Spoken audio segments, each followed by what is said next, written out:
આજે મારો આઉટફિટ છે ને મસ્ટર્ડ યલો કલરનું હતું અને ટમેટા રેડ કલરના હતા અને ગાજર છે ને આજે પિંક કલરના હતા અને રવિવારની રજા પછી છે ને એકદમ તાજો માજો થઈ ગયો હતો. તો 70-80 તો એમને લખી નાખો ને એવી એનર્જી હતી. પછી છે ને બધા જ માલિકને છે ને જય શ્રી કૃષ્ણ કર્યા અને પછી બધી જ બિઝનેસ રિક્વાયરમેન્ટ સમજી લીધી.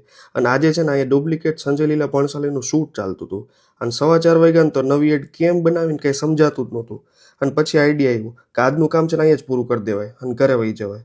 અને પછી છે ને વગર પેટ્રોલે હું અને મારો પડછાયો છે ને 30ની સ્પીડે ઘરે જવા નીકળી ગયા. અને ઘરે પહોંચ્યો ને તો મારા પપ્પા ઘૂઘરા ખાવા જતા હતા અને પછી મેં એક્ટિવા પાર્ક કરી દીધું અને હેવમોરના ઠંડા મમરા ખાઈ લીધા. અને હવે પાછો નીકળી ગયો અમારા સ્કૂલ ફ્રેન્ડ યશભાઈને મળવા. અને આ ભાઈને હું છેલ્લે છે ને 5 વર્ષ પહેલાં નડિયાદ મળ્યો હતો.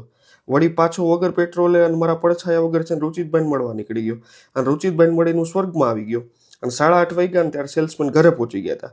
અને આજે તો અમારા ઘરે છે ને પ્યોર સુગરના પેંડા બન્યા હતા. તો હાલો નવા બ્લેન્કેટમાં તમને બધાને બાય બાય અને જય શ્રી કૃષ્ણ.